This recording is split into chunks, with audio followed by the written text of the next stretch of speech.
बारामती तालुक्यातील माळेगाव सहकारी साखर कारखान्याच्या निवडणुकीकरता उद्या मतदान होणार आहे। स्वतः उपमुख्यमंत्री अजित पवार यांनी निवडणुकीत सहभाग घेतल्यामुळे संपूर्ण राज्याचं या निवडणुकीकडे लक्ष आहे। अजित पवारांच्या विरोधात भाजपच्या चंद्रराव तावरे आणि रंजन कुमार तावरे यांनी सहकार बचाव पॅनल उभे केले, तर शरद पवारांच्या पक्षाकडून बळीराजा सहकार बचाव पॅनलच्या माध्यमातून 20 उमेदवार उभे करण्यात आले। सगळ्यांकडूनच जोरदार प्रचार केला जातोय, अशात सगळ्यांकडून विजयाचा दावाही केला जातो। त्यामुळे या निवडणुकीत कोण बाजी मारतं हे बघायचं।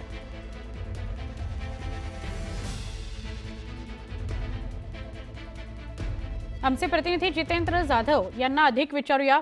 जितेंद्र, वातावरण सगळं बदललेलं असणार, तापलेलं असणार निवडणुकीचं। माळेगाव सहकारी साखर कारखान्याची ही निवडणूक आहे, उद्या मतदान होत आहे, काय अधिक सांगाल?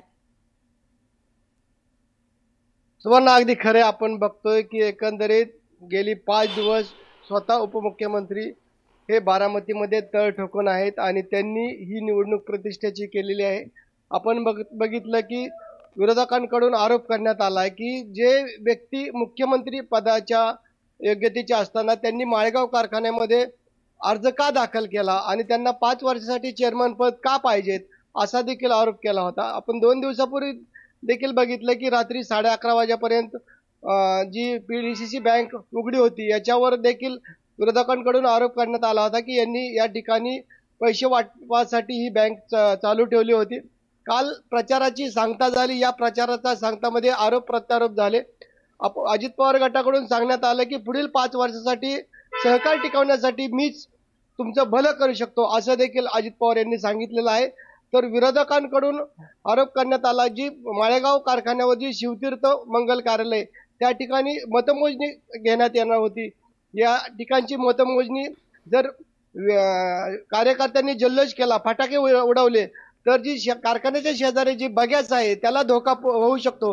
म्हणून अधिकाऱ्यांनी या ठिकाणचं मतमोजणी केंद्र होतं, म्हणजे त्या ठिकाणी मतमोजणी होणार होती, ती बारामती येथे आता घेण्याचं त्यांनी ठरवलेलं आहे।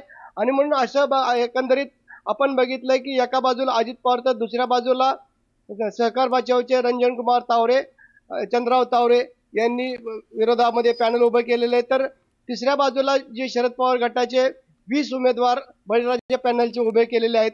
स्वतः पवार साहेबांनी या कार्यकर्त्यांना मार्गदर्शन केलं। काल खासदार सुप्रिया सुळे यांची देखील सांगता सभा माळेगावमध्ये झाली आणि एकंदरीत बघतोय आपण की माळेगाव कारखान्याने जे राज्यामध्ये जी उच्चांकी भाव दिला होता गेल्या वर्षी 3636 आणि आतापर्यंत माळेगाव कारखान्याने सभासदांना 3331 रुपये अदा केलेले आहेत, म्हणजे अजूनपर्यंत कुठल्याही राज्यातल्या कारखान्याने एवढी रक्कम दिलेली नाही असा दावा उपमुख्यमंत्री अजित पवार यांनी केलेला आहे। आणि येणाऱ्या 5 वर्षांमध्ये माळेगावची जी कायापालट असेल ती जसा बारामती शहरातला कायापालट झाला तसा माळेगावच्या परिसरातला कायापालट मीच करून दाखवू शकतो असा ठाम विश्वास अजित पवार यांनी कालच्या सांगता प्रचारसभेमध्ये केलेला आहे।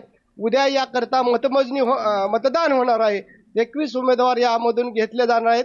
तर उपमुख्यमंत्री अजित पवार यांनी ब वर्ग गटातून उमेदवारी अर्ज दाखल केलेला आहे।